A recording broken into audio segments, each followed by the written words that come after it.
हर क्षेत्र में काम करने के लिए जुनून होना जरूरी है, क्योंकि गर्मी ऊन में नहीं है, गर्मी खून में नहीं है, गर्मी जून में नहीं है।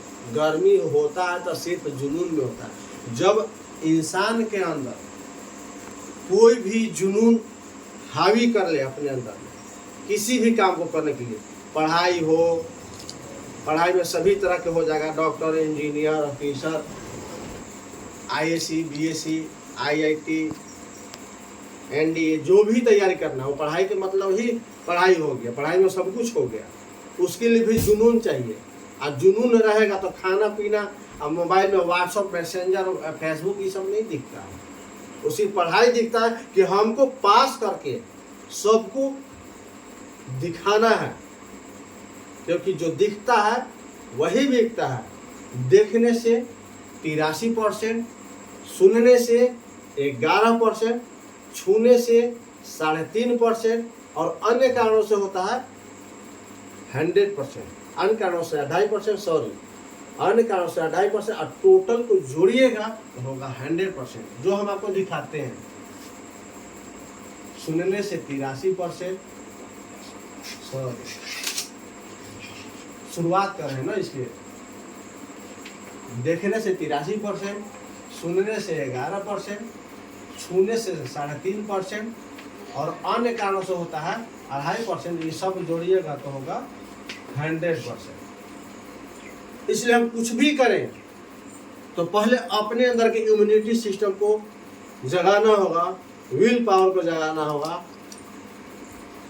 और अपने अंदर का शक्ति को जगाना होगा। जब शक्ति जगेगा नहीं तो जुनून आएगा नहीं, और जुनून जब आ गया तो दिन रात नहीं दिखेगा, बस लक्ष्य दिखेगा कि हमको कामयाब होना है किसी भी तरह। जब लक्ष्य को हम हासिल कर लेंगे तो माता पिता को भी गर्व होगा, पूरे गांव का गर्व होगा, पूरे प्रखंड का गर्व होगा। कोई अगर उस गांव में अगर अधिकारी आईएएस बन के जाता है तो एक घर का ही रोशन नहीं होता है, एक गांव का ही रोशन नहीं होता, प्रखंड का रोशन नहीं होता, जिला का रोशन होता है। गढ़वा जिला में, रोहतास जिला में, बबुआ जिला में, दरभंगा जिला में इस तरह के जो है कि रोशन होता है कि कोई आईएएस अधिकारी एक गरीब परिवार के लड़का निकल करके आए। इसलिए जुनून जरूरी है। और ऐसा नहीं कि सिर्फ हम पढ़ लिख गए, नहीं, पढ़ लिख जाना जरूरी नहीं है, पढ़ते लिखते रहना जरूरी है। पढ़ते लिखते रहना जरूरी के लिए अपने आप को सुधारना जरूरी है, क्योंकि जो लोग कमियां बताए उससे कभी नाराज नहीं होना चाहिए, क्योंकि कमी बताने वाला ही आपको सक्सेस बना सकता है। अगर उसको कहिएगा कि अरे फलाना हमको तो वो कमी निकाल दिया, हम उससे दूरी बना लेंगे, नहीं, उससे नजदीकी बना लेंगे, क्योंकि वही आपको टारगेट को याद दिलाए। आज ही आप तो बोले थे कि 1 साल में हम कार खरीद लेंगे, अभी तो दोपहिया भी नहीं खरीद पाए, तो उसके बाद को इग्नोर नहीं करना। अगर आपको कामयाब होना उसके बाद को डायरी में लिखिए, ये हमको सफल होने के लिए कह रहा है। कहता है कि असफलता, तो असफलता नहीं है, सफलता मतलब मेहनत करने के लिए जब तक आप अपने अंदर अपने एनर्जी को नहीं जगाइएगा, अपने शक्ति को नहीं जगाइएगा, तो आप जो है आगे कभी भी नहीं बढ़ सकते। आज की दुनिया में 10वीं सदी के सोच के हिसाब से चलिएगा तो नहीं बढ़ पाइएगा। अब 21वीं सदी में आप एम.नेट, बी.नेट की पढ़ाई करनी होगी, तब आगे चल के पढ़िएगा कि आज दुनिया नेट का मतलब जाल होता है। लोग यही समझते हैं कि जाल, लेकिन नेट का मतलब ऐसा नहीं। नेटवर्क मतलब बहुत अपना एक पाइपलाइन की तरह बिछाइए और आगे बढ़िए। जैसे एयरटेल का उदाहरण लीजिए, जियो का उदाहरण लीजिए, ये सब एक नेट खड़ा किया, एक टावर खड़ा किया, वहाँ से एक खड़ा करने के बाद वहाँ से ऑफर निकालता है कि 10 रुपये का सिम है, 1 महीना का वैलिडिटी है, जो फ्री में बात कर सकते हैं। और वह कंपनी एयरटेल हो या जियो हो एक सिम देता है, मोबाइल में डालते हैं और 1 महीना में पूरे रिलेशन में बांट देते हैं नंबर। यहाँ चाचा है, भैया है, फूफा है, नाना है, ससुर है, हल्ला डेकना, सबके यहाँ हम नंबर भेज देते हैं। अब भेजने के बाद आपका 10 रुपये समाप्त हो जाएगा। अब तो सबके यहाँ तो नंबर चला गया। एक नंबर से अब कितने लोग 100-200 के नंबर दे दिए, अब तो रिचार्ज तो करना मजबूरी है। या तो आप चावल बेच करके रिचार्ज करिए, या तो बाबूजी से पैसा मांग के रिचार्ज करिए, या तो किसी भी तरह से आपको मोबाइल का सिम को रिचार्ज करेंगे तभी वो लोगों से बात करेंगे। तो आप बात करने के लिए आप किसको पैसा दे रहे हैं? एयरटेल कंपनी को दे रहे हैं, जियो को दे रहे हैं। तो वो भी एक बहुत बड़ा नेटवर्क है। बोलते हैं कि हम नेटवर्क बनाएंगे नहीं, और नेटवर्क भी ना तो आज के दुनिया में बिजनेस होगा ही नहीं। लोग बोलता है कि नेटवर्किंग बहुत बड़ा खराब है। कैसे नेटवर्किंग खराब है? आज हम जो पुराने ज़माने से हम लोग जो सदियों से आ रहे हैं, जैसे हमारे परदादा हुए, दादा हुए, पिताजी हुए, भाई हुए, बंधु हुए, ये भतीजा हुए, ये भी तो एक नेटवर्क है। एगो हमारे दादाजी थे, दादा के 4 गो लड़का हुए, 4 गो फिर 8 गो हुए, 8 से 16, तो यो तो नेटवर्क बन रहा है। तो इसको क्यों गलत नहीं बोल रहा है लोग? क्योंकि इसके बारे में जान ही नहीं रहे। नेटवर्क मतलब जितना बड़ा आपका परिवार होगा, उतना अगर संगठन बना लेते हैं तो उतना ही बड़ा का बिजनेस होगा, उतना ही बड़ा व्यापार होगा। या किसानी को या किसी भी क्षेत्र में अगर कहीं भी अगर आप देख लीजिए नेटवर्क का तगड़ा, अगर आपस में ही परिवार की हम बात करें, अगर 10 परिवार एक घर में है, एक अगर कमाएगा और 9 गो बैठ के खाएगा तो गरीबी क्यों होगा? कैसे नहीं गरीब होगा? अब यहाँ देखिए गरीब होने का कारण, एक आदमी कमा रहा है और एक आदमी के चलते ये 10 आदमी का भरण पोषण हो रहा है। मतलब कि सब जो है एक आदमी कमाएगा, 10 आदमी बैठ के 9 आदमी सब मिलकर बैठ के खाएगा, तो कहिया अमीर बनेगा? गरीबे न रहेगा। अगर चारों को 10 को धीरे धीरे अगर अपना हुनर 10 को सिखा देगा तो 10 कमा के लाकर तो सब कोई अमीर बनेगा नहीं। हाँ, तो ये चक्र को सफल बनाने के लिए एकता जरूरी है। कहावत है कि कब तक जुल्म करेंगे उन लोग शासक के हथियारों से, और हम लोग ध्वस्त करेंगे एकताबद्ध कतारों से। कहीं भी अगर एक परिवार एक जगह मिल करके कोई बढ़िया काम करे तो आगे बढ़ सकता है।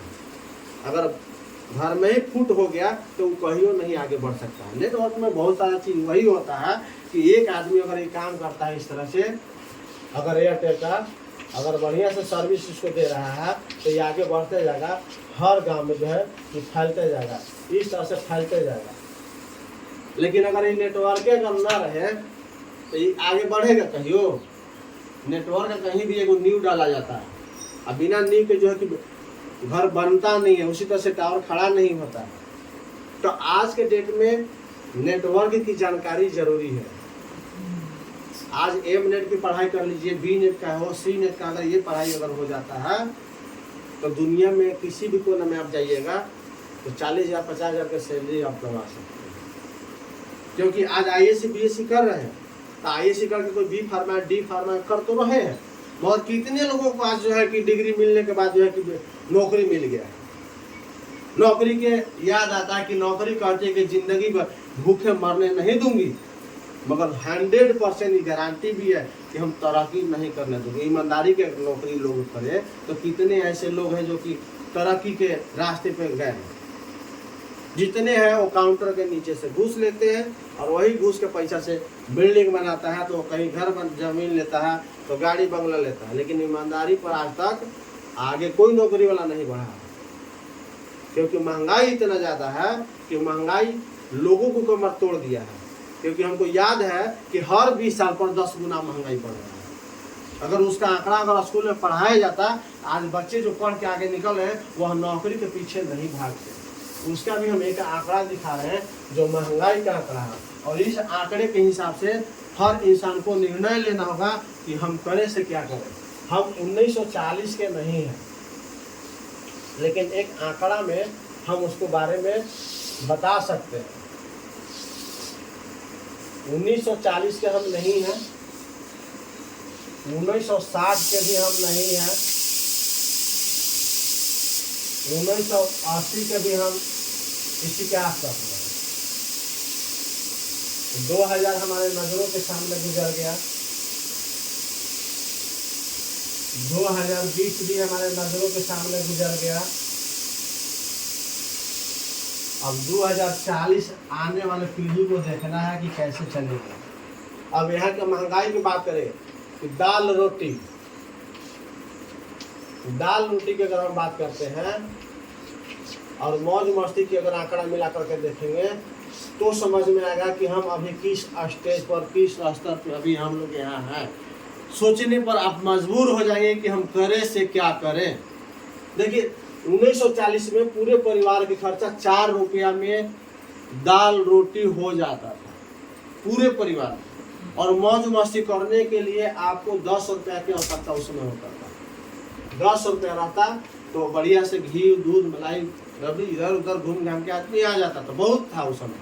लेकिन जब 20 साल गुजरा तो 40 रुपया की आवश्यकता हुआ।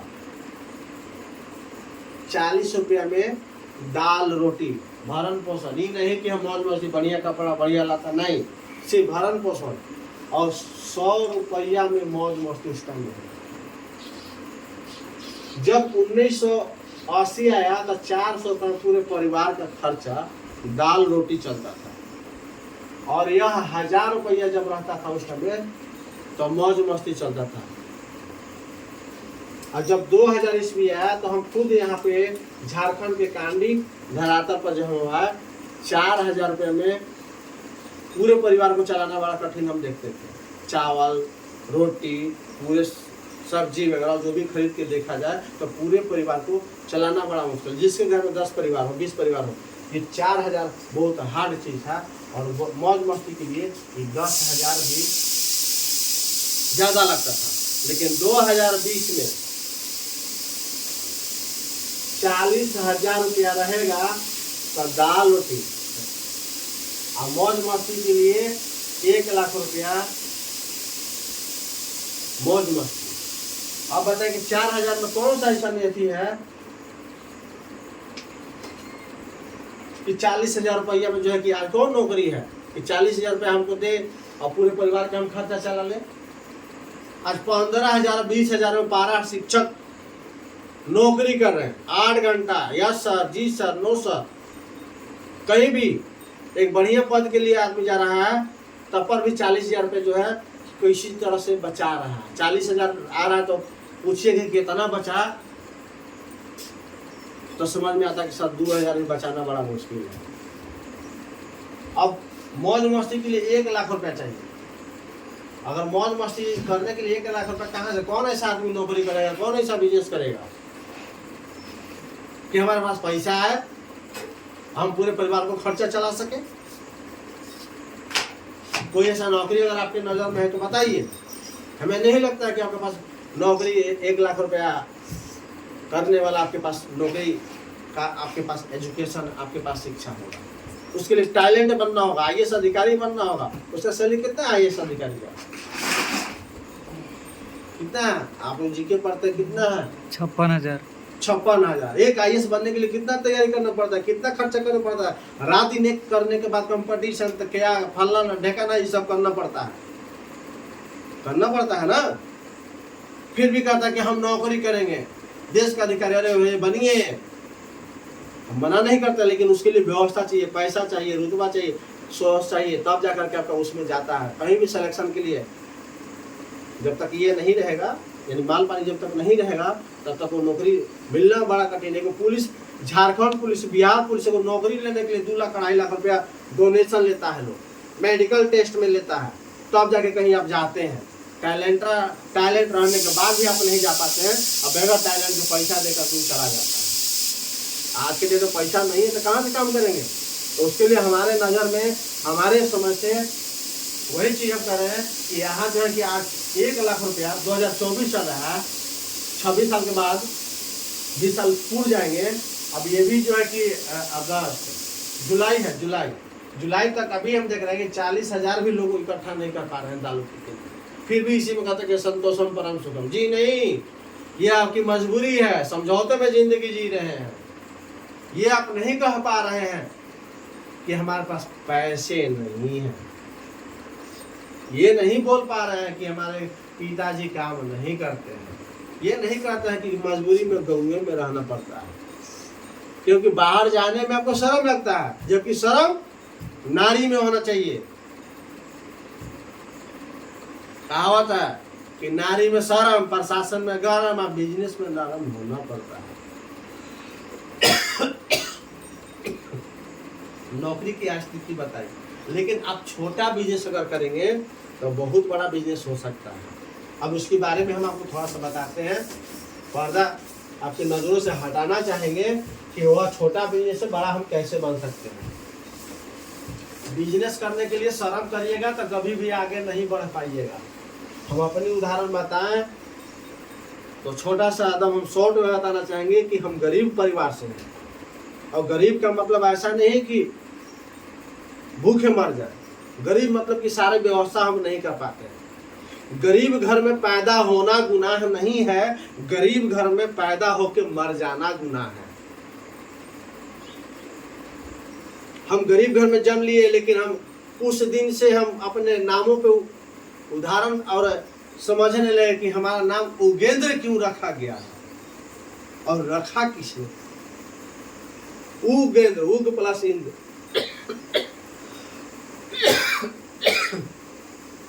मौसम पानी में भीगने की वजह से ये हल्का खराश आ गई है।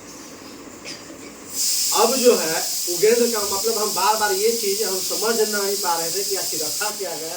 फिर भी हम अकेले होकर के सोचे 40-50 परिवार है, सबको भरण पोषण नहीं हो रहा, आखिर इसी में हम कब तक जिंदा रहेंगे, कब तक हमारी पढ़ाई लिखाई यहाँ होगी, कुछ तो कुछ करना होगा। तो हम अपने घर को ही धीरे धीरे पढ़ करके किसी तरह से पढ़ के हम वहाँ से निकले। निकलने के बाद एक दिमाग में टारगेट बनाया कि हमको डॉक्टर बनना है, और उसी दिन से चलने लगा कि डॉक्टर बनना है तो करना क्या पड़ेगा ये नहीं सोच रहे हैं, बस डॉक्टर बनना है। और ऊपर वाला भी सुनता है, क्योंकि सुनता इसलिए है कि वही ऊपर से देखने वाला, एक स्टीयरिंग वही चला रहा है ऊपर वाला, और सबको एक ही नज़र से देखता है। आप जैसा सोचेंगे वैसा बनेंगे। आप सोचते हैं कि भूख लगल खाना खा लेते हैं। आप सोचते हैं कि मोहम्मदगंज जाना था, सोचते हैं। आप सोचते हैं कि घर जाना है तो जाते हैं। आप सोचते हैं कि आप जो सोचते हैं इसमें वो चीज़ होता है।